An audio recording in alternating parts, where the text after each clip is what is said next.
Selamat sore. Assalamualaikum warahmatullahi wabarakatuh. Perkenalkan, nama saya Vincentia Aurel Septriaksantening dengan NIM 233030803009. Di sini saya akan memaparkan terkait dengan pemeriksaan The Dimer, yang mana ini merupakan pemeriksaan laboratorium dalam mata kuliah hemostasis dengan dosen pengampu Bapak Abi Bakring Balyas, SPD MKes. Baik, kita mulai. Definisi pemeriksaan D-dimer. D-dimer adalah fragmen protein yang dihasilkan ketika fibrin, yang merupakan bagian dari bekuan darah, dipecah oleh enzim plasmin. Pemeriksaan ini memanfaatkan sampel plasma ataupun serum yang biasanya diperoleh dari darah vena. Untuk mencegah pembekuan selama proses pengambilan, digunakan antikoagulan seperti natrium sitrat pada tabung biru atau sering disebut dengan light blue top. Pemeriksaan ini umumnya digunakan untuk melihat adanya aktivitas pembentukan dan penghancuran bekuan darah di tubuh. Selanjutnya, tujuan pemeriksaan The Dimer. Tujuan utama pemeriksaan D-dimer adalah membantu mendiagnosis gangguan trombotik seperti deep vein thrombosis atau DVT atau DVT. Kemudian itu adalah pulmonary embolism atau PE atau PE. Kemudian kondisi yang melibatkan koagulasi intravaskular disseminata atau DIC atau disseminated intravascular coagulation. Pemeriksaan ini sering digunakan sebagai alat penyaring terutama untuk kasus seperti risiko trombosis. Kemudian, indikasi pemeriksaan D-dimer.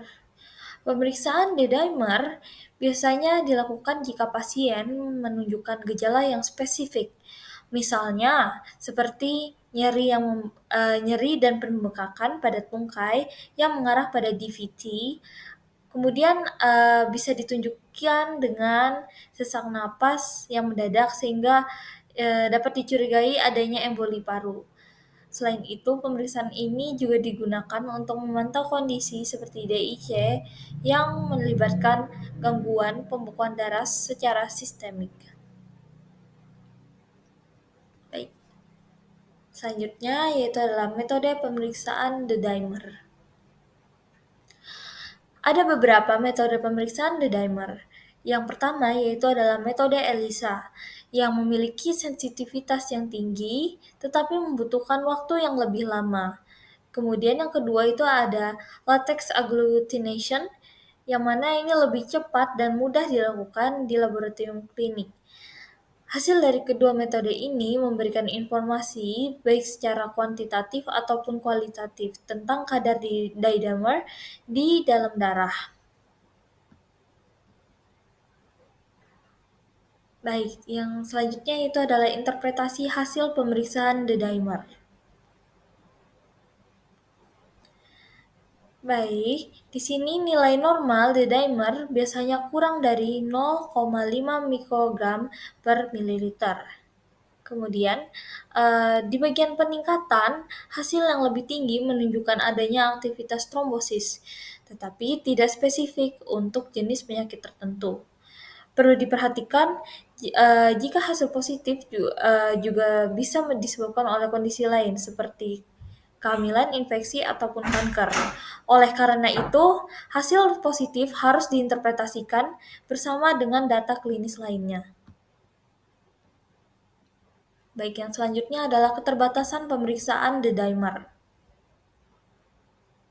Pemeriksaan The Dimer memiliki keterbatasan. Tes ini tidak spesifik untuk mendeteksi penyakit tertentu dan hanya berguna untuk menyingkirkan diagnosis DVT ataupun PE jika hasilnya negatif. Kemudian hasil positif juga tidak selalu berarti trombosis dan membutuhkan pemeriksaan tambahan seperti pencitraan untuk memastikan diagnosis. Baik, kita sekarang sudah sampai kepada kesimpulan.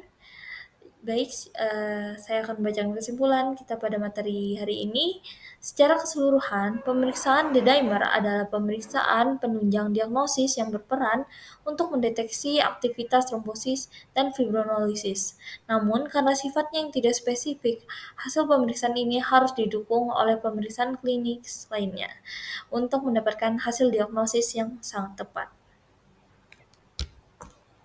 Selanjutnya, baik, berikut terlampir beberapa referensi yang saya gunakan dalam membuat paparan saya pada hari ini. Baik, sampai sini paparan yang dapat saya berikan. Atas kurang ataupun lebihnya saya ucapkan mohon maaf dan terima kasih banyak atas perhatiannya.